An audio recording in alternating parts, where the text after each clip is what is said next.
welcome back to another episode of the Into 99 podcast, where we've got 99 cards, because Commander is number one. I am your Necromancer with all the answer, Necrozach, joined by my lovely friends, Lotus and Dan. How are you guys doing tonight? I'm struggling with a sore throat, but otherwise good. I'm doing great. How was your week, Zach? It's all right. I'm a bit stuffy, so I'm mouth breathing super hard over here today. So if you guys see it, just know that yes, I have smooth brain, not line brain. So it is that time of the year. Everyone's starting to get sick. Stay home if you're sick. Jeez. Wear a mask. Anything. Yeah, you guys get it. I haven't left the house. Zach, let everyone know what we're talking about today. It's a really, really exciting deck. This is one of Zach's personal favorites, so I'll let Zach intro it up. All right, so you guys know I'm the self-proclaimed Prince of the Abzan. I am the Reanimator commander in our group. Today we're talking about my baby, my absolute favorite deck I've ever built, ever owned, ever played. This is my personal deck. It's Karador with the companion Umori. So you guys might have, like, if you're new, you might not have heard it, but if you guys are longtime listeners, you know that, like, Ikoria was my favorite set Magic has done. I've been playing Magic for quite a long time, and just everything they did in Ikoria just spoke to me on a bunch of different levels, and the companions were something I was super about. After the change that the rules committee came up with, I wasn't as into companion, but for this deck, it works super well. So today, we're looking at an all creatures list for Karador. In case you don't know, Karador Ghost Chieftain is the commander of the deck. It's 5, a black, a green, and a white, so Abzan. For a legendary creature, Centaur Spirit, it's a 3/4. Karador Ghost Chieftain costs 1 less to cast for each creature card in your graveyard. During each of your turns, you may cast 1 creature card from your graveyard. So that's our commander. We're doing everything with reanimation. And our companion for the deck is Umori the Collector. It's 2 green, black, so hybrid. For a legendary creature, ooze 4/5. So the companion text for this is each non-land card in your starting deck shares a card type. So we're looking at creature here. All these are creatures. There's no instants, no sorceries, just creature and lands. And as it enters the battlefield, you choose that card type, and spells you cast the chosen type cost 1 less to cast. So we're going to get a discount on all of our creature spells. This deck is super fun. I love it. Every time a new set comes out, I'm looking at what card can come in and what card can come out. There are some cards that I don't currently have. So at the end of the deck tech, I'll explain what those cards are, what cards I'm thinking about taking out for them, and, you know, just kind of where I'm at. I just wanted to show you guys the exact list I have without, like, you know, smoozing too much and not being straightforward. I like this list from what I've seen, and just watching Zach build it the whole time was a great time because, again, he's the king of the grave. So just finding all of the, hey, this interacts this way, hey, I'm going to do this. Like, it's always fun seeing any of your friends, like, excited to build a deck. And this one was, like, a full excitement build. It's very unique. I'm really excited to go through this one. Well, thanks. So because it's all creatures, everything in here has some kind of has some kind of ability, either on ETB, on LTB, on just everything. So we're going to be starting off in card draw, and the first card we're looking at is Blex Vexing Pest. It's 2 and a green for a legendary creature, Pest, 3/2. Other pests, bats, insects, snakes, and spiders you control get +1/+1. When Blex Vexing Pest dies, you gain 4 life. So I have this in the card draw section, not for his front section, but his back section. It's search for Blex, 2 black, 4 sorcery. Look at the top 5 cards of your library. You may put any number of them into your hand and the rest into your graveyard. You lose 3 life for each card you put into your hand this way. So when Umori is looking to see that all of your cards are the same, it's only looking at the front. So we get to basically sneak into sorcery for free without breaking our rules.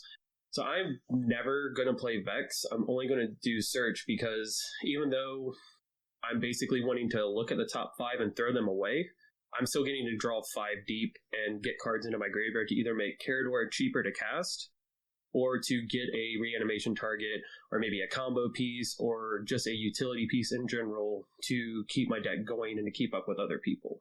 I like it. Search for Blex is such a cool card. It is. I put it in every green-black deck I have now. You've got Disciple of Bolus next on your list here. 3 and a black for a human wizard, 2/1. When Disciple of Bolus enters the battlefield, sacrifice another creature. You gain X life, draw X cards, where X is that creature's power. An awesome ETB ability to bring your life back up, get something like if you have a great ETB, which I'm sure you do throughout the deck, a way to get and recur it from the grave with Karador. I love Disciple of Bolas. It's such a cool wizard. I really like it in Anala. Yeah, there are this card does a lot of work in this deck by helping us sacrifice stuff to be able to recast it with Karador's ability or another reanimation effect, letting us draw. And that incidental life gain is huge because we're able to constantly recast Disciple from the grave. It's pretty nice because you're going to draw a lot and heal a lot. Yeah, I really like your next one too. I always forget that he has access to white. We just went over it, but him having access to white with the grave recursion is like really, really interesting. White only really lacks the ramp of green. So you've got Esper Sentinel. Yeah, I really, really like this card. It's the one human soldier, 1 white, 1/1. Whenever an opponent casts their first non-creature spell each turn, draw a card unless they pay X, where X is Esper Sentinel's power. That's a great turn 1 drop. It's great late game to refill your hand. Yeah, most of the time people aren't going to pay for the 1 because they typically don't anyways. But there are some ways that we can make this a little bit bigger later on to make it, to ensure that we get to draw that card. Even if you're taxing everyone on 1, that's still annoying. Yeah. And that's what I'm here to do, is to annoy people. The next one I just read, I never heard of it before, I quite like it. Grim Horror Specs, 2 and a black, 3/2 human wizard with morph for a black. But I can see the reason you put it in here. It's the other ability. Whenever another non-token creature you control dies, draw a card.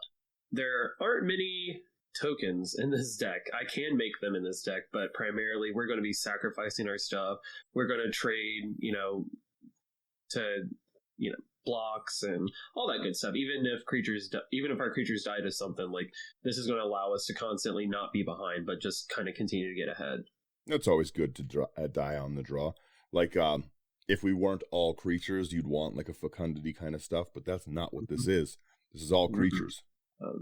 Next creature I love, it's Izoni, 1,000-eyed, 2 black, green for legendary creature, Elf Shaman, 2/3. It has Undergrowth, which is relevant. When it enters the battlefield, you create a 1/1 black and green insect creature token for each creature card in your graveyard. You can pay a black and a green, you sacrifice another creature, you gain a life and draw a card. This card I really, really like. I actually just started using it. I kind of overlooked it for a while, thought it was like great, but I started building the old Stick Fingers deck. And that deck to me entirely is my deck in my graveyard. And this is just such a cool card. Like, you don't really see it too much, but it does so much for what it is. For a 6 cost, it does a lot. It's one of those things that if it dies, I don't really care because I'll bring it back and get its awesome ETB. And 2, and sack a creature, you gain a life and draw a card. You already know, like, I play Phyrexian Reclamation, which is similar, but not nearly as good. Izoni's similar, but not nearly as good as Phyrexian Reclamation. Well, just the ability, like late game, if you have, like you said, you're all creatures, right? So even if half your deck is in, if somebody has the audacity to play mill against this deck, and you hit an Izoni, like, you're gonna make like 30 at least insects. Like, that's nuts. And they're only ever going to make Karador cheaper. Please mill me in this deck. I'm completely fine with that. I'll pay 3 all day for my commander. Yeah. Ugh. Karador's so cool. You have Liliana's Standard Bearer, the 2 and a black for a 3/1 zombie knight with flash. When it enters, draw X cards, where X is the number of creatures that died under your control this turn. That's always a feel bad when you get board wiped and somebody hits you with something like this, because they're usually, if you're the one casting a board wipe, it's because things aren't going great in your battle plan and they are going better. So if I finally have the resources to kill 10 of Zach's creatures and he draws 10, that's harsh. And, spoiler, I don't care to discard down to hand size. Fair. That's very fair. You've got a squirrel, ravenous squirrel, hybrid, black or green, 1/1. Whenever you sacrifice an artifact or creature, put a +1 counter on it. 1 black green, sacrifice an artifact or creature, gain a life, draw a card. I actually like that. Honestly, I didn't know that one. Yeah, honestly, the squirrel can get huge. Like, it can just be an incidental, like, beater outside of, like, its awesome effect. Yeah, that's a really good effect. I actually didn't know. Like I was talking about earlier, I'm building Shatterfang, so I'll have to put this in it. Yeah, Ravenous Squirrel's amazing. And I would be remiss not to put this next card in the deck. It's Solemn Simulacrum. It's a 4-drop, 2/2 artifact creature golem. When it ETBs, you can search your library for a basic land card, put it into play tapped, and then when it dies, you draw a card. Or you may draw a card. Yeah. If you're running a deck like this, yeah, of course. Solemn does work. Yeah, like that's what we want. Sometimes you just, like, maybe you don't have the best things to play out of grave just yet, and you need to set up. So being able to just replay your Solemn from grave, or like sacrifice it to draw a card and then draw another card, then recast it. Like, there are a lot of lines of play where just playing Solemn 2 turns is just insane value. And that's the big thing when you play Abzan, is like you're just constantly looking at what kind of value can you eke ahead of your opponents. Yeah, what can you get back? And Solemn's such a great thing to recur, right? If you, like you said, you get it back even at all, 2 uses of a Solemn is very far ahead. Yeah. All right, so that does it for the card draw section. We're on 8, but I feel like that's kind of fine with how often I'm expecting things to die and being able to recur. I'm not as like scared to push that number any higher. But ramp we're onto now, and I did keep it at the solid 10 because we want to be able to be playing as much as possible per turn. The first creature in this lineup is Beastcaller Savant. It's 1 green for a 1/1 Elf Shaman ally. It has haste. You can tap it and add 1 mana of any color to your mana pool. You can only spend this mana to cast a creature spell. So It's a mana dork with haste. Oh, I like your next one. What a great card that they printed, by the way. Circle of Dream Druids. Triple green for an Elf Druid 2/1. And it's Gaia's Cradle on a Druid. Tap to add a green for each creature you control. Awesome in this deck. You're only gas at every point. Yep. We have some stuff we're definitely going to talk about. There's a few like awkward looking cards in here with Circle of Dream Druid. It'll make sense, and I'll touch on them when we get there. But just remember, cards like this exist in here for a reason, outside of them just being good. Okay. Next on the list is Diamond Lion. It's 2 for an artifact creature cat 2/2. You tap it, you discard your hand, you sacrifice Diamond Lion, add 3 mana of any 1 color, and then you can only activate as an instant. Yeah. This is good. Makes Karador cheaper randomly. Lets us do everything we want to do. This is a card like Lion's Eye Diamond, obviously is super powerful for very similar reasons that this card is. The only difference is it's a creature, which makes it better in my opinion. They made Diamond Lion activate only as an instant, and it seems like a stupid distinction, but it's so that it's not actually a mana source and can be interacted with. Mm-hmm. I think that's a cool distinction, because I think this is a very breakable card had they not. But man, Lion Eyes Diamond loops are fun to do so. Then you've got one of the famous mana dorks, Elvish Mystic. 1 mana, 1/1, tap to add a green. Yeah. We're simple and sweet. That's all we need. I honestly really, really liked the next card too. Fabro Elder is just an awesome inclusion for just ramping in general. You have 1 green, 1 white for a 0/0 Treefolk Druid. He gets 1/1 for each color among permanents you control.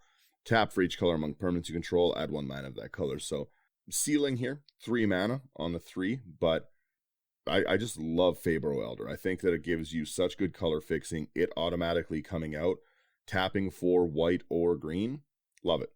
Man, I love Fabro. It's good.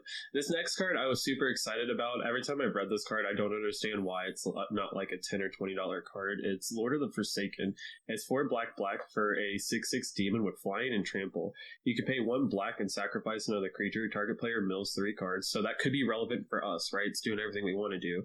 But the real reason I have it in here is its next ability. You can pay 1 life, add a colorless to your mana pool. You spend this mana to cast future spells from your graveyard. That's amazing. Like, in every aspect of this deck, that's just an amazing card. You could, like, just with some of the cards we've already talked about, you could easily just you could Disciple of Bolas, gain, maybe 4 life, spend that life to generate colors mana to then recast your Solemn from the grave after you sacrifice it to Disciple of Bolas.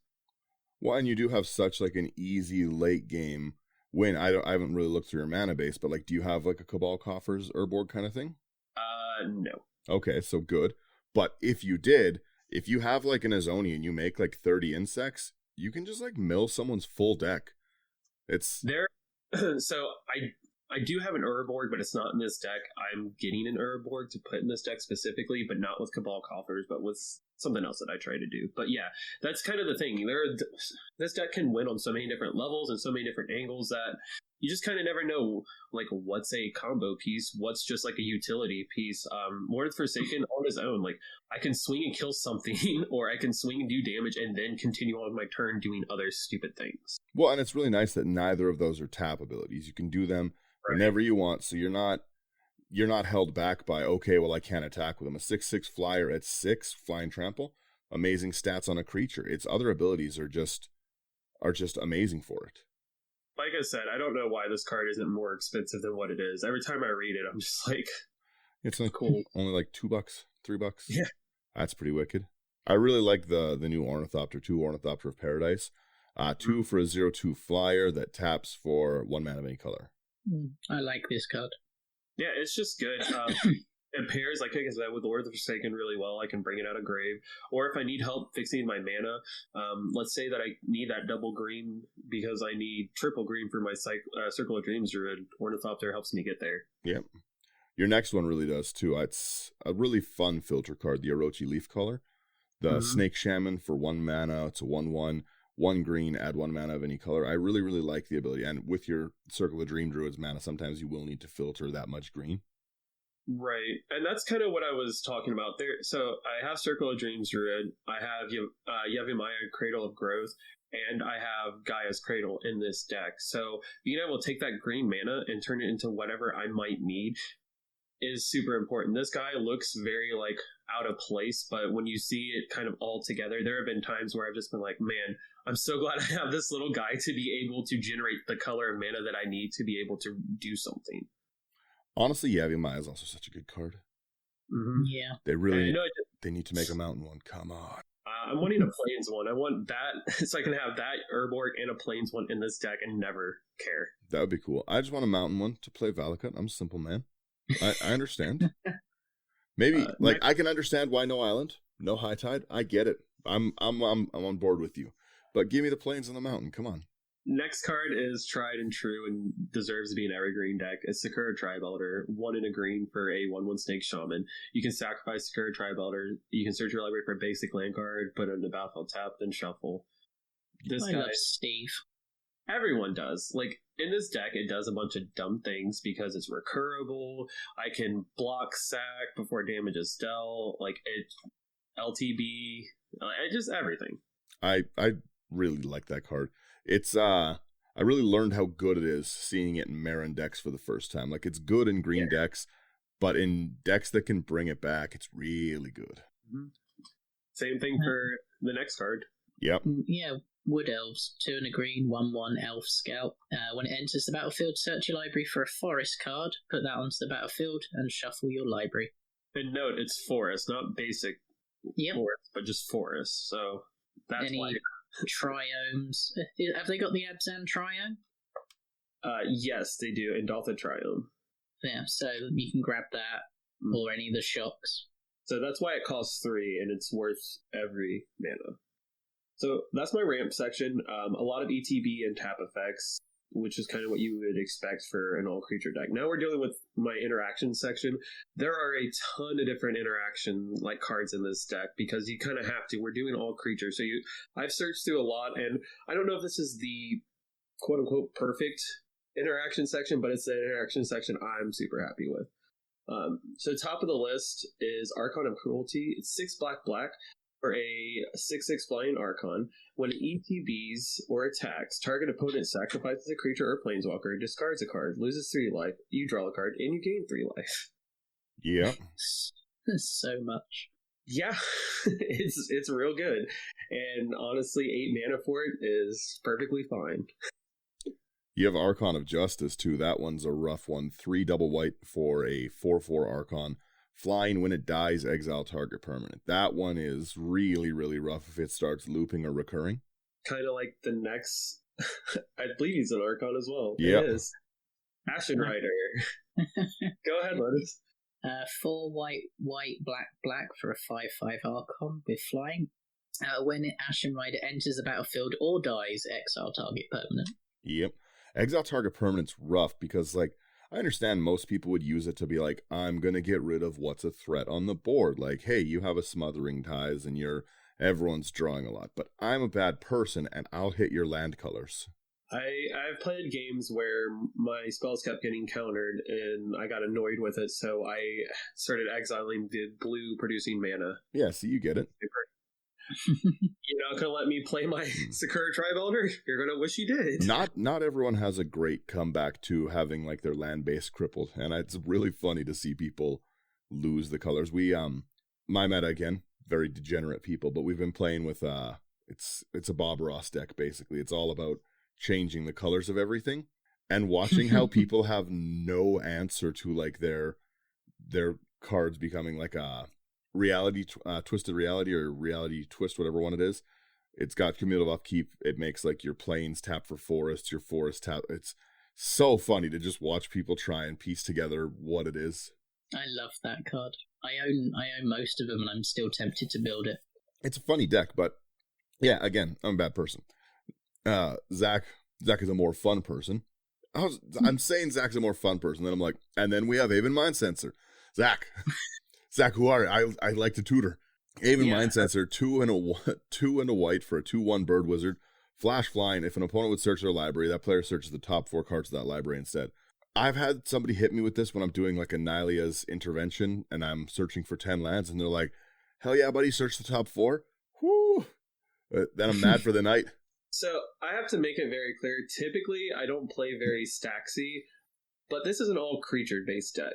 I don't want to lose to someone searching, someone doing this, someone doing that. So there are some cards we're going to read in this section that I wouldn't normally play, but in this deck, they are a necessity so that we can do what we want to do, and that's, play from our graveyard. That's a good card. I'll give you that one. Next, we have Bane of Progress, 4 double green for a 2/2 elemental. When an ETBs, you destroy all artifacts and enchantments. You put a +1/+1 counter on Bane of Progress for each permanent destroyed this way. No downside for you in this deck. At no point is it bad to, oh no, you'll destroy your Solemn. Fine. Yeah. It's fine. He's done enough. Oh, you said no stacksies. You've got Collector Oof. 1 and a green for a 2/2 that activated abilities of artifacts can't be activated. Normally I wouldn't, stacks the table, but there's a creature, it's fine. You can lightning bolt this. True. Oh, I really, really like this one, but you take it because I know you like it more than me. So the next card is Dothi Voidwalker. It's double black for a 3/2 Dothi Rogue. It has Shadow, so it can't block or be blocked by creature. Or, I'm sorry. It can't be blocked, and you can't block it unless the creature has Shadow. And if a card be put into an opponent's graveyard from anywhere, instead exile it with a Void counter on it. You can tap and sacrifice Dothi Voidwalker. Choose an exiled card an opponent owns with a Void counter on it. You may play it with this or without paying its mana cost. What a silly card. They honestly never should have printed that card. Every time I see it, I'm just like, why is this a thing? And it's still sub $10. You know what's even better about Dothi Voidwalker? The recursion. Yep. Recurring Dothi Voidwalker for 2 mana. Well, because he doesn't care if it's exiled with him. He just looks for things in exile with void counters. Mm-hmm. So I can leave him on the battlefield, get someone's Omniscience or something stupid, play it, then with Karador's ability, just bring Dothi back. If a card would be put into an opponent's graveyard from over, that's rough. I thought it was a creature. But yeah, that's even better. Yeah, it's pretty good. Oh, especially if you're sitting there just like, if you hit with that mill creature, you know that I've tutored something great. You're like, hey, Daniel, mill 3 cards, and then you take whatever I was looking for. Oh, Top deck control is good. Also, this next card is really, really good. It's one of the best green cards of the year, I would say. Druid of Purification. 3 and a green for a 2/3 human druid. This better be in your druid deck, Lotus. It definitely is. Okay, good. When Druid of Purification enters the battlefield, starting with you, each player may choose an artifact or enchantment you don't control. Destroy each permanent chosen this way. I like it. It's good. People can technically team up and be like, let's all choose the one. But no one ever does. No one ever plays it that way and thinks they can. They're like, well, I guess we'll choose a different one. And it always destroys 3 things when it hits the table. My thing is, like, if I'm playing this, typically it's like, look, guys, this needs to go, and you know it needs to go. And then that guy's like, well, that's bullcrap, and that needs to go. Like, Well, we all know that needed to be the problem. But I really, really like that card. Eternal Witness as well in this deck is just going to be non-stop good because it'll get you everything back you need. You can get it back. Like, Eternal Witness is great. A great way to even skip your commander attacks with Karador if you let it go to grave and have E-Witness in hand. So Eternal Witness, if anyone doesn't know, 1 double green, 2/1 human shaman. When it enters the battlefield, you may return target card from the graveyard to your hand. Next card is Foundation Breaker. It's 3 and a green for a 2/2 elemental. When it ETBs, you destroy target artifact or enchantment, and you can evoke it for 1 and a green. So you can cast it for its an evoke spell, and then you sacrifice it when it ETBs if you evoke it. So for 2 mana, I'm just going to destroy target artifact or enchantment, put that in my graveyard, then do it again, probably. So it's basically having a sorcery without having a sorcery. Yep. Well, and evoke does not say from your hand, so you can just keep evoking it from the grave. That's wicked. That's how I've understood it, and that's how I play it. You may cast it for its evoke. Yeah, Gaddock Teague. I am this kind of a bad person. Gaddock Teague, what a strong mustache. 1 green, 1 white for a 2/2 Kithkin Advisor. It's probably the best Salt Your Friends creature that I would say exists at this mana cost. Non-creature spells with CMC 4 or greater cannot be cast, which really doesn't sound like a lot, but it shuts off whole decks. Yeah. if you've got a Spellslinger deck, like someone playing like a Vadrik or a Calamax, yeah, go ahead, try Nexus of Fate. It's not going to work. And then non-creature spells with X can't be cast. That's also very rough. I really, really like Gaddock Teague. I do too. This is all creatures deck. Like, we're going to lose we're probably going to lose to a Nexus of Fate. We're probably going to lose to a Rise of the Dark Realms. We're like, Gaddock Teague is really fun too because a lot of the time it's going to make everyone angry. It's going to paint a giant target on Gaddock Teague, and usually you get over that by killing it. And the answer to that, if you're the Gaddock Teague player, is having it in the command zone and just playing it again and be like, oh, boo-hoo. But that's essentially what you have right now is the ability to just keep replaying it. So it's very funny because people have to remove it to get their other things through. So they're wasting removal in like a not as ideal space. But it's just really fun to see Gaddock Teague hold the table back and then just the floodgate of spells open when it's finally through. I refused to lose to a Sanguine Bond. Or not Sanguine Bond, but even Sanguine Bond. Or I refuse to lose to an Exquisite Blood or anything like that. We're not doing none of that stuff. Yeah. Someone can take this next card. It's also sweet. I love Gissa, the Glorious Resurrector. She was my commander recently. 2 black for a 4/4 human wizard. If a creature an opponent controls would die, exile it instead. At the beginning of your upkeep, put all creature cards exiled with Gissa onto the battlefield under your control. They gain Decayed. Yeah. I like playing with other people's stuff. It's super good. I mean, I play Shiro's Caretaker, and having another version of it is amazing. Next card. Oh, do you want to read it, Dan? I love this card. Giver of Runes is such a good card. Core Cleric. It's 1 for a 1/2 Cleric. And yeah, tap another target creature you control gains colorless or the color of your choice till the end of the turn. Such a good card. I love Giver of Runes. Yep. So maybe we do want to protect our Gaddock Teague or our Dathi Voidwalker, something like that, and this will do that. Well, and Very again, the ability to recur it is really, really good. Oh, I spoke too soon with getting excited. Zach, you take this one, but it's like my favorite art. One of them. Ranger Captain of Eos. It's 1 white for a human soldier knight. It's a 3/3. When it ETBs, you may search your library for a creature card with mana value 1 or less, reveal it and put it in your hand and shuffle. You can sacrifice Ranger Captain of Eos. Your opponents can't cast non-creature spells this turn. Awesome card. I've looped this before. It's real fun. That's funny. I know what I'm about, Dan. Yeah. You have Ravenous Chupacabra, 2 double black for a 2/2 beast horror. When it enters, destroy target creature an opponent controls. Nothing to shake your head at there to just constantly blow creatures up. What a weird looking artwork too. For Ravenous? Yeah. Next card on the list is Sarah's Emissary, 4 triple white for a 7/7 angel with flying.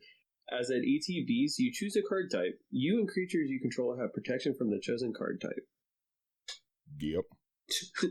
I'm just going to say sorcery. I might just say creatures and swing in and kill everyone. That too. It's Sarah's Emissary is the pinnacle of power spike. It's a nuts card. The ability to recur it is crazy, but yeah, I'm playing against 2 creature decks. Okay, I and everything I control have creatures or pro creatures. Mm-hmm. All of your all of your stuff is instant. You're trying to kill me with a fireball. Good luck, man. That's a good card. And 7/7 too. 7/7 Flying Angel is already good stats as well. Mm-hmm. So we'll take this last one in the interaction section. Wandering Archaic, 5 mana, 4/4 Avatar. Whenever an opponent casts an instant or sorcery spell, they may pay 2. If they don't, you may copy that spell, and you may choose new targets for the copy. And on the reverse side is Explore the Wastelands, a sorcery. Wastelands. Each player may look at the top 5 cards of their library, reveal a land card and or instant or sorcery card from among them, and put the cards revealed this way in their hand, and the rest on the bottom.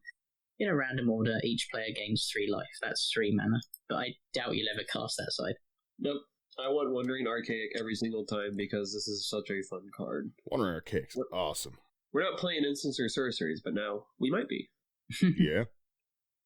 So normally we wouldn't talk about the land section, but because it's an all creature deck, there are a lot of utility lands. So I'll just knock out some of the cards in this section because some people might not know about these. So the first one I want to talk about is Ancient Ziggurat. It's a land, and you can tap it. You add 1 mana of any color to your mana pool. Spend this mana only to play creature spells. No downside in this deck. We're completely fine. Next is Bonder's Enclave. You can tap it for a colorless. You can pay 3, tap it, you draw a card. You activate this ability only if you control a creature with power 4 or greater. Also easy to do, and it's a land, which means we're going to get to probably draw a card every single time we want to draw a card. Dan, do you want to take Diamond Valley? Because this is just staring at it with a giant smile. Diamond Valley is one of my favorite utility lands when I'm playing Hydras. It's tap to sack one of your creatures in exchange for a number of life points equal to its toughness. It can be used after blocking has been declared. So it just gives you a sack life gain on a land. And if you, like you said, you're running Yavimaya, it's also going to be tapping for a forest later in the game. But yeah, Diamond Valley and just being able to throw your creatures away to gain their life is awesome. It's such a good card. It's expensive because it's an old card, but proxies exist. Yeah, newsflash, I definitely proxy in this deck. But I'm not going to play the cards I don't want to play because of it. Diamond Valley's sweet because it lets us, like Dan said, it lets us gain life, which is pretty relevant in this deck because we are playing all creatures, so being able to constantly just gain life is fine. It also lets us, either get something in the grave we had no way to get in grave so we can recast, or if there's an LTB we want to take advantage of, Diamond Valley, perfect way to do it. I already said we have Gaia's Cradle. You know what it does, legendary land, tap it, add a green to your mana pool for each creature you control. I love the Triumphs, to be honest. Yeah, Triumphs are great. Like, I have Endotha Triumph in here too. It's a plain swamp forest. It comes into play tap and it cycles for 3, but it's all 3 colors. Or all 3 colors were on. I don't have Urborg in here yet because I didn't have access to one at the time, and like I said, I wanted to be on the up and up about what cards I actually have in the deck. I did pick this card up for realsies, and I'm very happy I did. It's Yavimaya Hollow. It's a legendary land. You can tap it to add a colorless to your mana pool, or you can pay green and tap it to regenerate target creature. It's phenomenal. I love that card. Honestly, I'm pretty sure that's is that not a reserveless card? I think so. I know it desperately needs to be reprinted, regardless of. You can like the reserve list, but this one needs it. This has so much utility in Commander. It's such a good card. Mm-hmm. And Yavimaya, Cradle of Growth. It's legendary land. Each land is a forest in addition to its other types. Yeah, what an amazing card. That's awesome. Maybe at the end of the year, I'll do like a list of our favorite cards. It'll be a 3-hour long episode because I had a lot of cards I really liked this year. But I think we all did. Yeah, Yavimaya is definitely one of them. I just want a mountain one. I just want to play Valakut. Come on. Price spike this Valakut. All right, so we're in our last section, which is probably going to be the longest section because it has the most cards. These are, I just put in the creature section because they all do something, and I don't know if they fit in the other 3 categories as well, so they just got left here.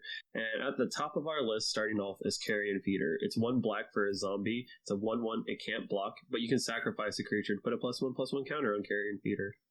Good sack outlet. Yep. Good sack outlet, can get big incidentally, lets us get LTBs and reset creatures to use their ETB. Love it. Corpse Connoisseur is a really, really fun card to play. Again, another great one for Anala if you're playing Wizards. Zombie's a super relevant tribe right now. It's 4 and a black for a 3/3 zombie wizard. When it enters the battlefield, you may search your library for a creature card, put it into your graveyard. If you do, shuffle, and it has Unearth. Return it from your graveyard to the battlefield. It gains haste, exile at the end step. So that's not going to be so much for you because you can just play it the right way. Mm-hmm. But this is a tutor to your grave, and that to you is a tutor to hand. Yep. It does exactly what we wanted to do. It's basically an Entomb for 5 on a creature, which if we have Umori down, it's Entomb for 4. Yep. I wouldn't be playing an Abzan deck without some kind of attrition, so we have Corpse Knight. It's white and a black for a 2/3 zombie knight. Yes, I play the 2/3 one, not the 2/2 one. Whenever another creature enters the battlefield under your control, each opponent loses 1 life. This is a win condition in and of itself. You can get into some loops, or you can just get to the point where you just have played creatures so many times that people have just lost life. Yep. And anyone listening, it is errata to 2/2. But I play the 2/3. I looked for it, I searched for it, I got it, I earned it. That's what it is. Is it errata? Is it errata to 2/2? Yes, they are all 2/2s, but they did misprint them as 2/3s.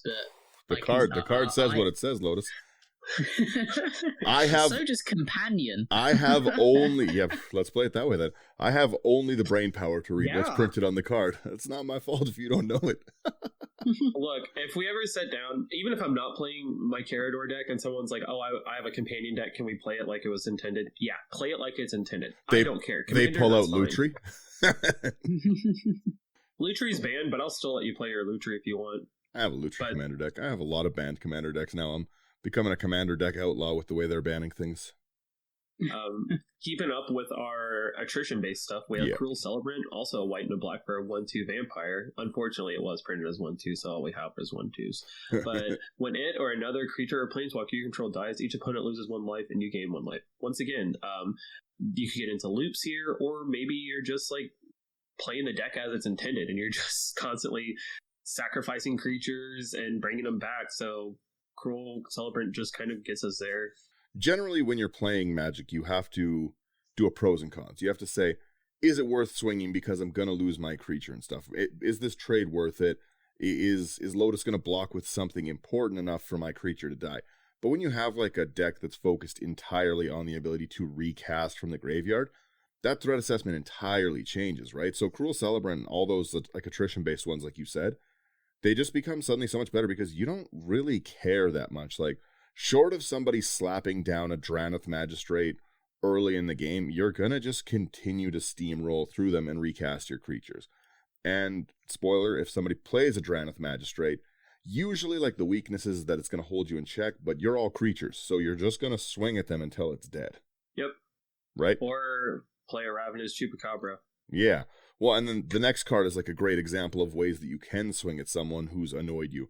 And it's Endray's Forerunners. 5 triple green for a 7/7 Vigilance, Trample, Haste. When it enters the battlefield, the other creatures you control get +2/+2 Vigilance and Trample till end of turn. It's a game-ending card. Mm-hmm. Now, this is a budget, which sounds funny because the deck is expensive, but this is my budget Craterhoof Behemoth. I really like Endray's Forerunner.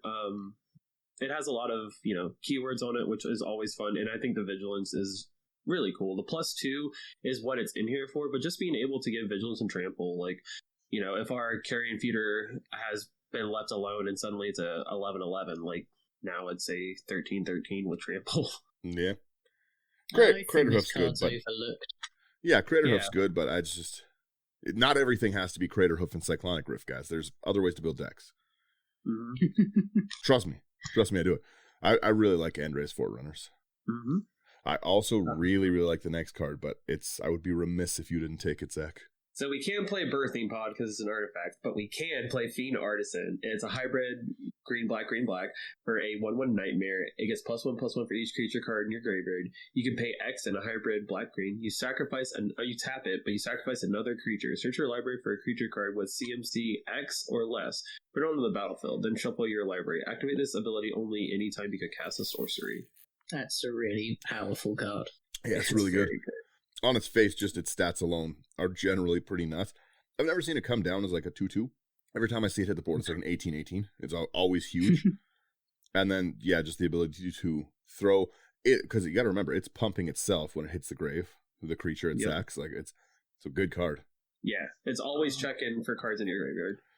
It should have been, one second though, it should have been legendary and any instant speed, and that would have been an amazing deck. Sorry, I'm getting ahead of myself, but yeah, I agree. Okay, now go ahead. Sorry, I play Manless Dredge in Legacy, and I just saw the next cards, and they just made me excited. Well, we've talked about this many times, Liz. Golgari Grave Troll, 4 and a green for a troll skeleton. It's a 0/0. When it enters the battlefield with +1 counter for each creature in your graveyard, 1, remove a counter, and regenerate it. But that is irrelevant. It's the Dredge 6. So instead of drawing a card, you can instead, as long as this is in your graveyard, return it to your hand and mill 6. Yep. Oh no! And then you have the Golgari Thug, which is a 1 and a black for a 1/1. When it dies, put target creature card from your graveyard on top of your library, and it has Dredge 4. Just fantastic cards. A great card, but this is honestly the secret lair that I wish I would have gotten the most. I always look at the cards, all of the artwork in this stuff, and I just so sad about it. It's Dan Mumford you like as well, right, Zach? Yeah, so Dan Mumford is my favorite artist outside of Magic, so when he started doing Magic stuff, I lost my mind. He does a lot of artwork for my favorite band, the Black Dahlia Murder. So as soon as I saw this secret lair, I was like, oh my god. Like, all the lands in here are all Dan Mumford lands, and almost all the basic lands, I should say, are all Dan Mumford lands, and I have almost all of them foiled. I'm just missing some planes now. I love his artwork, and he's such a nice guy. The artwork on this is amazing. All of the flavor text on these ones were like I said, it was a secret lair I should have purchased, but I don't like giving wizards alone. If you're unaware, it's Golgari Thug, Bloodghast, and it's Life from the Loam, and they all make a panorama. Oh, I didn't know it was a panorama. That's pretty cool. Yep, Life from the Loam is the centerpiece, and then Bloodghast is on the left, and Thug is on the right. That's wicked. I wish I got this so much. I love the flavor text on this one. The "What is death?" he asked the Raven. Your next birth, it replied. Ooh, absolutely love the card. It's phenomenal. Maybe at the event today I can find some of those. I should search their secret lairs. We'll see. So I wouldn't be playing a black deck that recurs without this guy. It's Grey Merchant of Asphodel, 3 black for a zombie. That's a 2/4. When it ETBs, each opponent loses X life, where X is your devotion of black. You gain life equal to the life lost this way. So for every black pip you got, when this guy ETBs, each opponent loses life, and then you gain however much life was lost this way. Sometimes we just end the game, not with a bang, but with a whimper. Gary is such a good card. Mm-hmm. Also, another really good card to constantly bring back is Hornet Queen. It's 4 triple green for a 2/2 insect that's flying and death touch. And when it ETBs, you create 4 1/1 green insect creature tokens with flying and death touch. So just constantly recurring this card is great because you suddenly have a board that no one wants to swing into. You're playing dragons? Cool. Please attack. I was looking through the next ones, and I've got to let you take the next 3. Like, it's there. Go, go, Zach. Just go. So we have Karmic Guide, 3 double white for an Angel Spirit 2/2 pro from black. It has Echo, which whatever. I'm not going to get into Echo. When it ETBs, or return target creature card from your graveyard to the battlefield. Recursion on a creature. I love this card. Next we have Mothra Supersonic Queen, also known as what is that card called? Dominaria, or what is it? Luminous Broodmoth. Luminous Broodmoth. Dominaria. 2 double white for a 3/4 flying insect. Whenever a creature you control without flying dies, return it to the battlefield under its owner's control with a flying counter on it. I love this card. I have a foil Mothra, and I'm so happy I have it. And another just absolute banger in this deck is Marin Clan of Neltoth. 2 black-green for a 3/4 legendary creature human shaman. Whenever another creature you control dies, you get an experience counter. At the beginning of your end step, choose target creature card in your graveyard. If that creature's CMC is less than or equal to the number of experience counters you have, return to the battlefield, otherwise put it into your hand. And experience counters, like, they stay on the battlefield even if Marin's not there, so if Marin dies for some reason and then comes back, she'll still know, oh, I had 5 experience counters. So in step, search, look for creatures 5 CMC. Experience survives death. It does. So 3, definitely 3 good reanimation creatures. There's still some more reanimation creatures to go, but I've talked a little bit. Someone else needs to take the next card. Lotus, please. Nantuko Husk, 2 and a black for a 2/2 zombie insect. Sacrifice a creature. Nantuko Husk gets +2/+2 to end a turn. Just another one of those creatures that gets huge. Now, I'm sure there are maybe some better creature sack outlets, but I have a soft spot for Nantuko Husk. It was one of the first cards that I really got to play with when I started doing the whole sacrificing and kind of figuring out what I like to do in Magic. So I have a foil one from back in the day, so I always put it in decks like this. This next card, pardon me. There we go. This next card, sorry about that. I started seeing, just first off, I love the artwork. We've talked endlessly about how much we all like Ikoria, but I loved this. It really, really reminded me of some very Princess Mononoke artwork, and I just thought it was so cool. But Brian actually built this deck, and it's just such a cool deck to see go off. Nethroi Apex of Death is 2, 1 green, 1 black, and 1 white. For 5/5 Cat Nightmare Beast, it has Mutate. For 4, a hybrid, white or green, and then black. It has Death Touch Lifelink. When it mutates, return any number of target creatures with total power 10 or less from your graveyard to the battlefield. It's really, really good. Mm-hmm. It's even better because you can mutate out of grave. Yeah, well, and it's just such a cool... It's a cool recursion. I really like the Death Touch Lifelink stats on it. But yeah, there's a really, really fun with Scourge of the Skyclaves thing, because it's the -20. It's a very, very fun card. I can never explain it right, so I never put it in the deck, but yeah, that's something you can definitely do. My favorite thing is when I mill or this goes into the grave, so I can mutate from grave onto Karador, get its ability, and then if I have a Karmic Guide in grave, it's just this can steamroll into I just got my board wiped and suddenly my entire board is back and worse than what you guys had to deal with. Like Dan said, Mutate's a mechanic I didn't really like, but watching people who have put together Mutate decks, I personally didn't like it, but it's been really, really cool seeing the creativity that came from the mechanic. It is a really, really cool mechanic. I love Mutate. I had a Nethroi deck because I built all the Abzan decks at one point in time. I had everything. I had a Mutate deck around Nethroi. My Mimeoplasm deck is a Mutate deck. I love the mechanic. I cannot wait to go back to Ikoria, or I cannot wait to go back to a place where we can get Mutate because it's an amazing mechanic. Also, this art, I like it because it reminds me of a Skinwalker, and I'm a huge Cryptid fan, so I love this art. I must admit, your Mutate deck was awesome because we had a game where I was obviously playing Chromat Mutate. Mm-hmm. I love that deck. Yeah, Mutate, I love Mutate so much. It is just a really cool card. Brian really gave me a lot of respect for this one. He built a really cool deck out of it, and Brian doesn't build too many decks, so he generally likes to upgrade his his Selval has gone through 30 changes, right? So It's been really fun to see him build this deck. It's a really unique deck. Yeah, I was playing with Brian yesterday. It was a good time. The next one is weird artwork, and I'm super into it. You've got Phyrexian Delver, 3 double black for a 3/2 zombie. When it comes into play, return target creature from your graveyard to play. You lose life equal to its CMC. That's fine. Yeah. We found out, and incidentally, I have a lot of life gain in this deck, so yeah, this is fine. Even if I didn't, I don't care. This card's amazing. Yeah, that's very cool. Life's a resource. You got to spend it. Yep. Speaking of amazing cards, Priest of Felrites, a white and a black for a 2/2 human warlock. You can tap it, pay 3 life, and sacrifice it. Return target creature card from your graveyard to the battlefield. You activate only as a sorcery, and then it has Unearth for 3, a white and a black. Mm-hmm. Makes me happy. Oh, Ranger of Eos. I love all of these cards. They're super. All of the Eos cards are great. 3 and a white for a 3/2 human soldier. When it enters the battlefield, you can search for up to 2 creature cards with CMC 1 or less. Reveal them, put them into your hand. If you do, shuffle. I love it.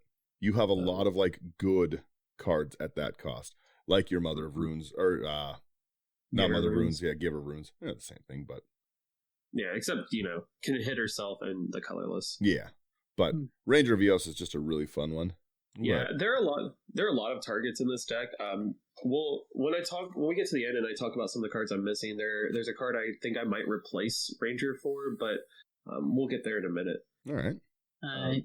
You've got Revelark, 4 and a white for a 4/3 flying elemental. When Revelark leaves the battlefield, return up to 2 target creature cards with power 2 or less from your graveyard to the battlefield, and you can evoke it for 5 and a white. Yeah, you definitely can evoke it. We shouldn't have an issue getting mana to do basically whatever we want. Most of the time, I just like hard casting it and using it as a blocker, or just sacrificing it to something else. This is a good target for another disciple like ETB. I love Revelark. It's very fun to loop with as well. But I have to talk about the next one because, first off, it's amazing in this deck. This is a great inclusion. Safi Eric's Daughter is 1 green, 1 white for a 2/2 human scout. It has sacrifice Safi Eric's Daughter.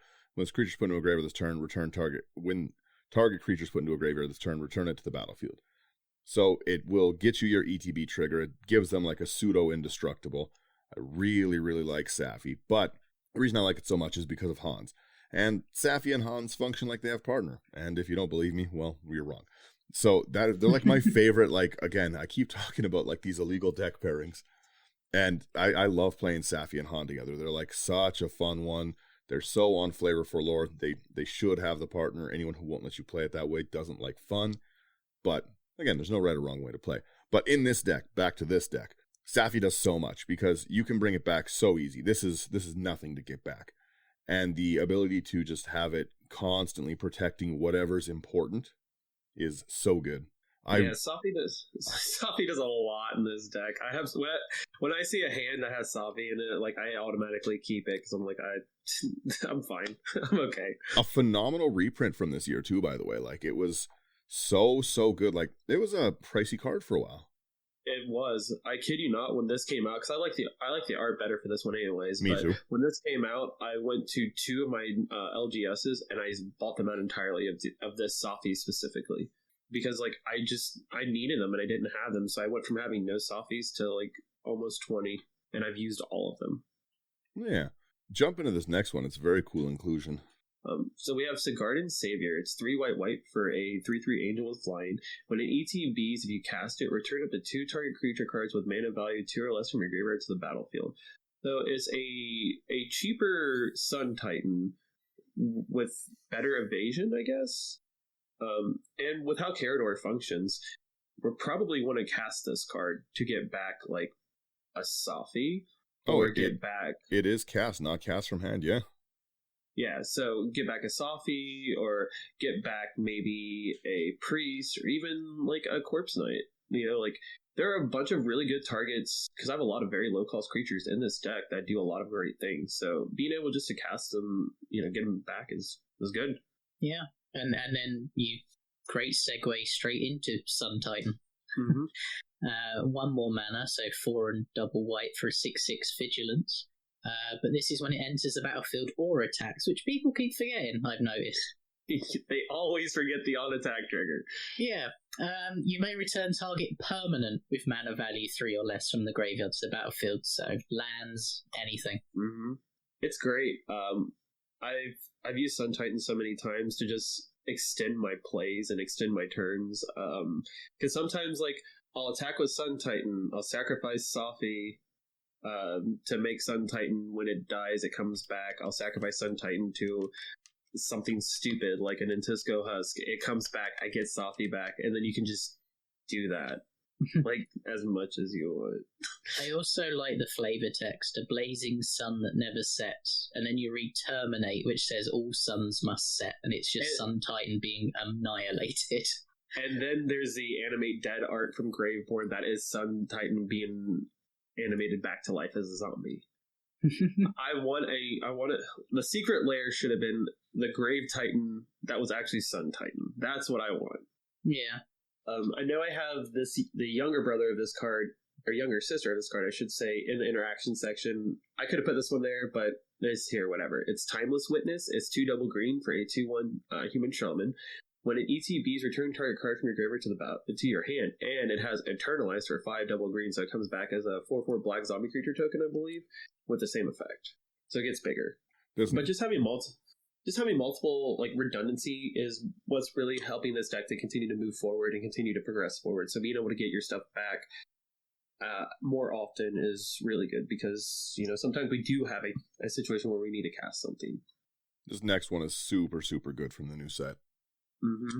Ulenvald Oddity, 2 double green for a trample haste 4/4 beast that has 5 green, transform it to give other creatures you control 1/1 trample haste. That's awesome. So I have to really, really talk about this card. When this was spoiled, I absolutely lost my mind because the thing that I think this deck misses out on the most is haste. We do have, like, there's a land card that I'm going to talk about that I have in a different deck that I'm thinking about moving over here, but we don't have a lot of ways to flash out creatures. We don't have a lot of way to enable our creatures to have haste. So as soon as I saw Udenwald Behemoth, I lost my mind because this card can allow us to just win the game the turn it comes out. Because a lot of our creatures are very good, but we just can't attack the same turn we play them most of the time. So we're dealing with a lot of ETB, you know, LTB. So if someone has like a Torpor Orb or something like that, we're kind of boned. But this card on its, you know, effects or its transformation allows us to say, okay, that's cool. I'm suddenly going to make a ginormous, I don't know, corpse Being or carrion feeder. God, yeah, anything that eats things. This guy just suddenly kills it all. It's insane. Like, get this card, play it. It might sound like a lot to transform it, but it's not. Especially in green, it's not, and it's worth it. I also really, really think that the flavor text on it's interesting. The front side is obviously it's dangerous, but I've never seen anything like it. This could be an entirely new species. I say we follow it. And that's Helena Kessig Ranger. The flip side is we've learned enough. I say we run, and that's Alana Kessig Trapper. I love it. Whoops. I really, really like that fun flavor text. All right, so next card on the list is Vile Entomber, 2 double black for a 2/2 zombie warlock with Death Touch. When it ETBs, you search your library for a card, you put that card in grave, and then you shuffle. Yep. So just another amazing ETB that we're going to take full advantage of to go get something we need that we want to play with Karador. Is it Diabolic Tutor? Yeah, it's just a tutor for you. It's Diabolic Tutor, but Death Touch? You're thinking it's in tune. No, because you're for you, I'm counting your grave as your hand, so. Oh, yeah. Okay, then yes, yeah. It's a diabolic tutor with Death Touch for you. It's got legs. Yeah. It does. It is a stick. Viscera Seer's definitely in a deck like this. 1 black for a 1/1 vampire wizard, sack a creature, scry 1. That's nothing wrong in that. The next card is another new addition, and I love it in this deck. It's Willowgeist. It's 1 green for a 1/1 Treefolk Spirit. It has trample. Whenever 1 or more cards leave your graveyard, you put a +1/+1 counter on Willowgeist, and when Willowgeist dies, you gain life equal to its power. I love this card so much. It's in my Slowgurk decks, and it's powerful. Yeah, it's phenomenal. Like, the first time when I saw this card spoiled, I was like, are you kidding me? This is so good. It being super cheap to cast is great. It having evasion and trample is already awesome, but it's whenever 1 or more cards leave your graveyard. So it doesn't care how they go bye-bye, just so long as they go bye-bye. So yeah, if you Bajuka Bogged, sadly, would still mega buff this. Yep. Or if you get into these loops where suddenly you're able to, you know, maybe your Sun Titan and Safi and Willowgeist is on the battlefield. Well, Willowgeist is going to be very, very big with trample, and then you can just kill someone with combat damage. Or if you're about to die, you're not going to die anymore. You can tell exactly what excites me about cards because I'm sitting here just smiling about the flavor text on this one again. I love the flavor text. I think it's like the best part of the card a lot of the time, that and the artwork. But it's Die Beneath a Tree, Wake Up a part of it. Love it. I love this card. Mm-hmm. It's really, really good for Muldrotha, too. Yeah. A lot of these cards pair very well with Muldrotha. Yep. If only it was Abzan. And I'll let you take it home with the last one. Final card on the list is Zilliport Cutthroat. It's 1 black for a human rogue ally, 1/1. Whenever Zilliport Cutthroat or another creature you control dies, each opponent loses 1 life and you gain 1 life. I very much love the attrition-based stuff as well. That's part of the color pairing for Abzan, white-black. And this guy just lets us get there. So if we can't win through combat damage, we can win through attrition. If we can't win through attrition, we can win through combat damage. We also have the ability to mill people out in this deck.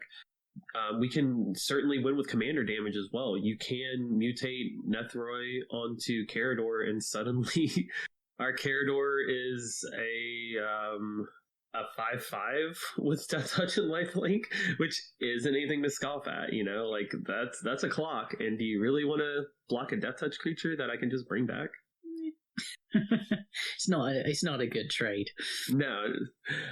So this is the deck. I'm absolutely in love with this deck. It makes me so happy to like talk about it, to play it, because we don't often see in what people refer to as like oops all creatures. Like, I intentionally made this creatures. There's no oops involved.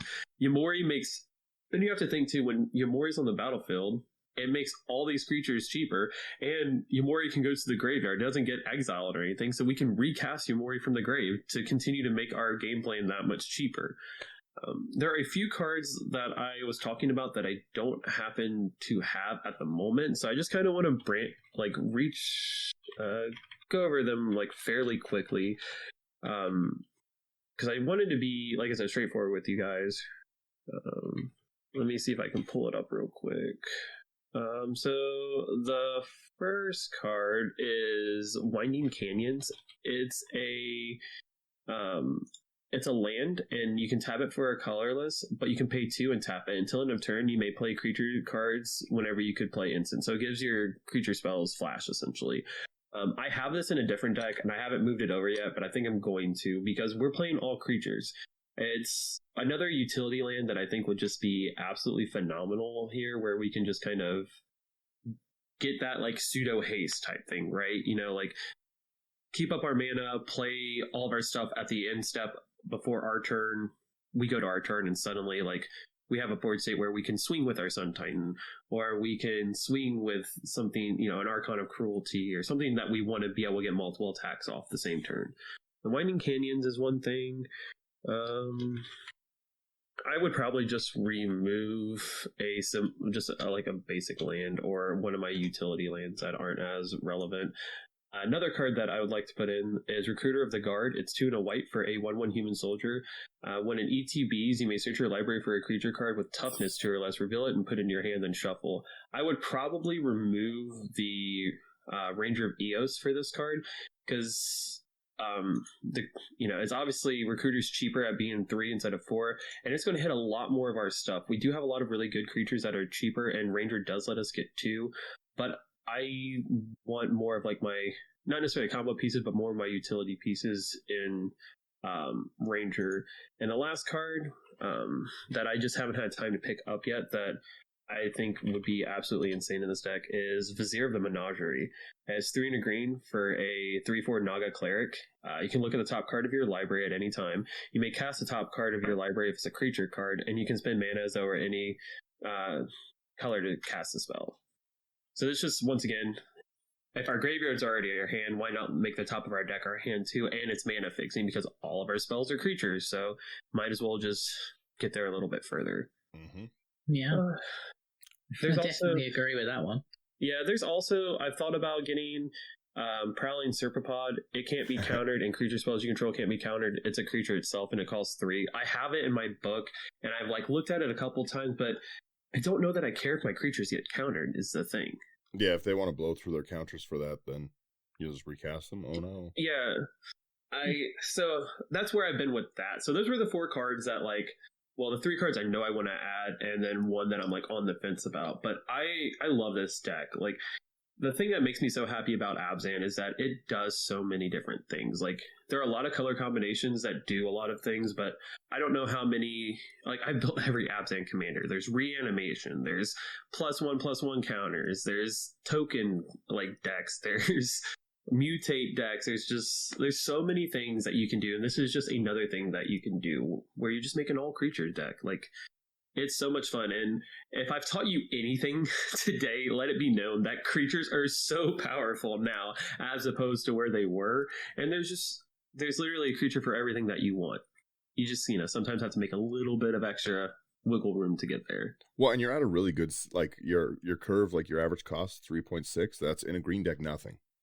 Yeah, I've been very strict about like what I was doing, and I've been playing only 34 lands. I played 35 here because I do have so many search effects that I want to be able to get there, and I can't always guarantee I'm going to have a ramp spell or a card draw spell because typically, we're looking at a Soul Ring or Rampant Growth or something that's fairly cheap. So sometimes I can't always guarantee that I'm going to have that colorless ramp spell to get me there. So having that extra land I have found does help. And stuff like Ancient Ziggurat, where I can just boom, go right into a colored spell of any types right alongside of Command Tower is really helpful. Well, and having Karador too, right? You have to remember, there's a lot of like potential. We just went through it, right? There's a ton of like toolbox things for you to draw.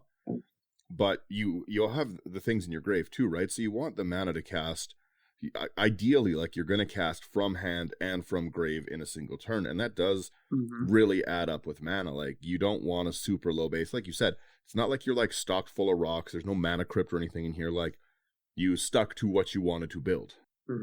So. And that's why Umori is so good. Like, I really wish when I play this deck, I always ask, like, hey, do you guys care if I play this, like, how Companion was intended? And people say, yeah, cool. People say, no, whatever. Like, it doesn't affect me too negatively, but that one reduction is actually, like, really relevant, Like, suddenly, all of our things are just, like, Collector Oof is now 1 green. Doesn't sound like a lot, but it is. Companion didn't change Companion enough to be like a worthwhile change, right? Like the idea that like you'll pay to put it into your hand, I don't really like it. Like if it's still functioning the way my problem with Companion has always been that it's the 101st card, but like if you go outside of that, like it's already still the 101st card. You're just adding like an unnecessary extra cost to it. Like the whole point of our game is that we have a card we can cast that we have access to, and we build our deck around it. That's what you did with this. So I'm happy to just see Umori hit the board for 4. You cast it when you're ready to cast it outside, rather than just be like, pay to put it into your hand, and then it's now. And I should say, too, I'm aware that Companion works that way, but I did make this a 100-card deck. I didn't add the 101. So, like, it is set up like a commander deck to where it's supposed to be how it is. I still run it in my Companion zone, but I didn't take that one extra card. You know what I mean? And something we should probably talk about too is the price of this deck is very high. Like it's saying $5,000 in US dollars. But if you look at it, Diamond Valley alone is almost 1,000, and then if you run a Gaia's Cradle, you're looking at the version that you have in this deck is like 3,000. Yeah. And for some reason, I like the gold border lands, so I got them. I have the normal versions, but I just like the gold border because I think they're cool. This one in here, like the Flooded Strand, is $260.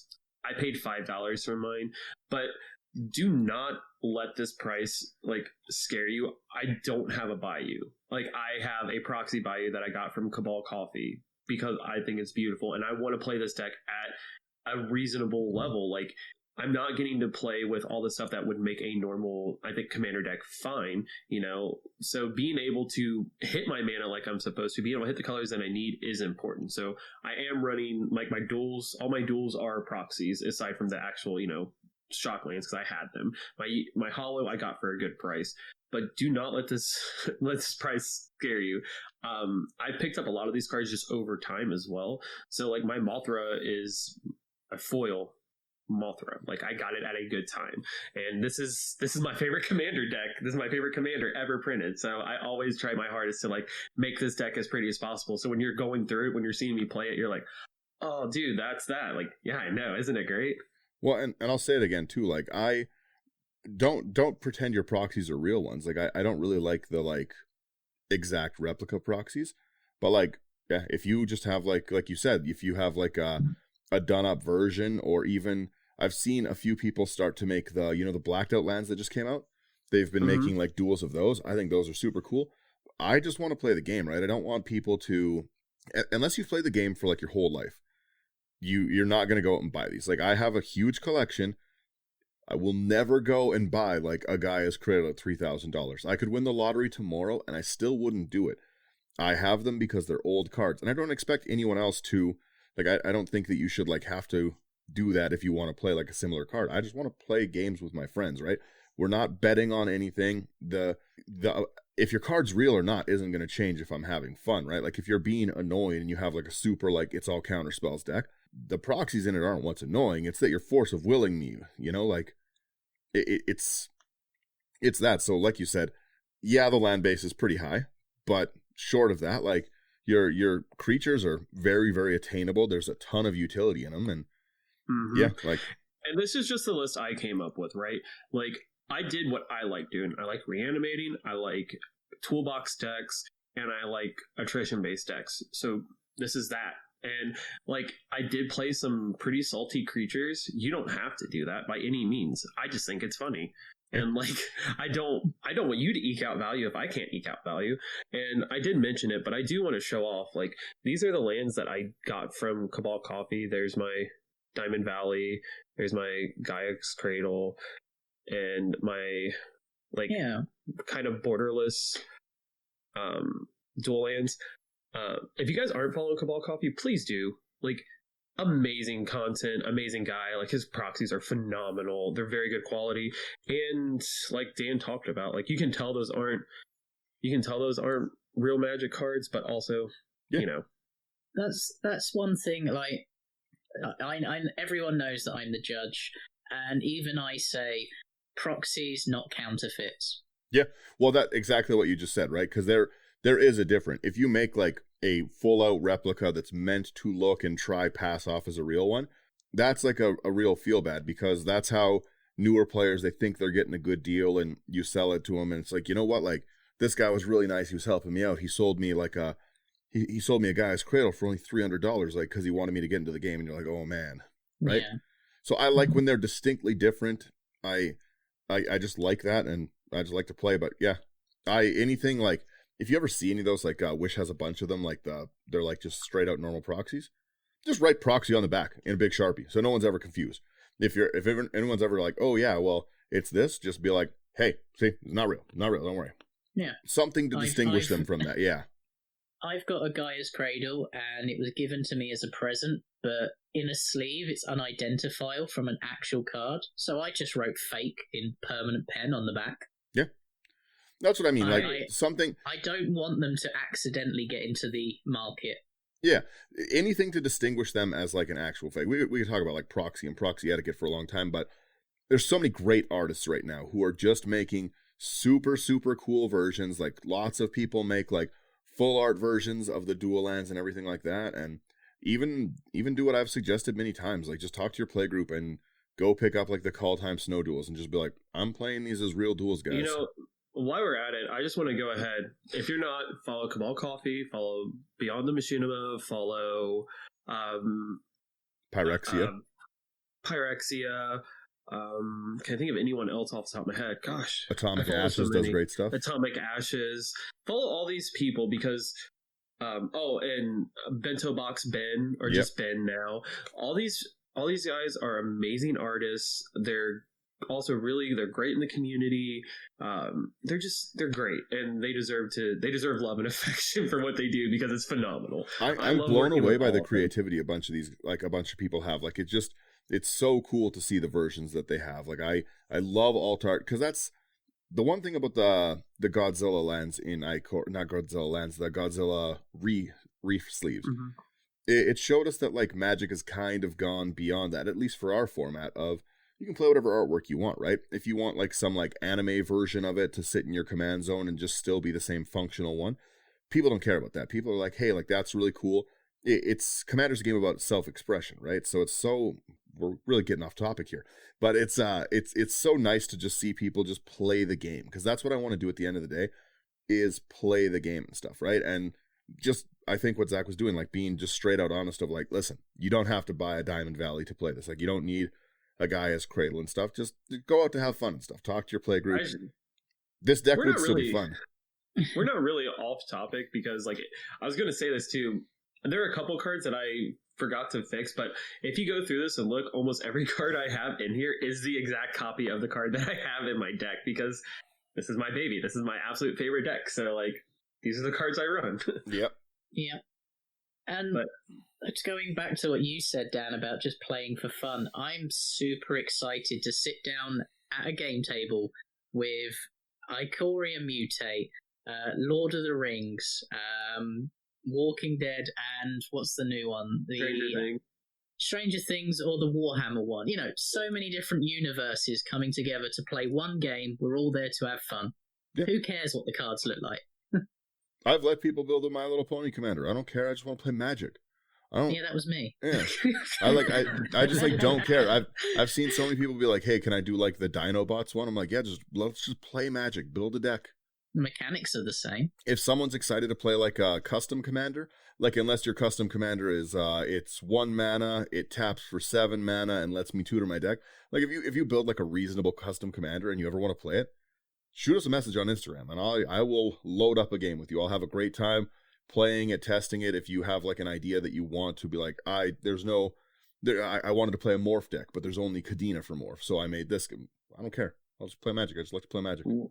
You know my love for the Dark Tower. Like I've been working on my Dark Tower creatures that I want to build around. Like what we're getting at, basically, long-winded version. This deck is the self-expression of me. This is what I love to do in Magic. These are my favorite colors in Magic. Always have fun. Don't let there be barriers of entry to the things you want to do. I did that for the longest time, and I had a deck that I liked, but not a deck that I love. Now I have decks that I love because I removed that barrier of entry and just played what I wanted to play. Yeah, Magic doesn't have to be fun if you're rich. Like it's fun for everyone. That's the point. Like the reason that we started late is A, I'm chronically late to everything, and B, it's that I was like playing Magic till like 3 or 4 a.m. I was up very late playing Magic. Like we were having a good time, and I just end of the day, I like seeing people, like you said, self-express. I love seeing like, this was my idea. This is what I'm passionate about.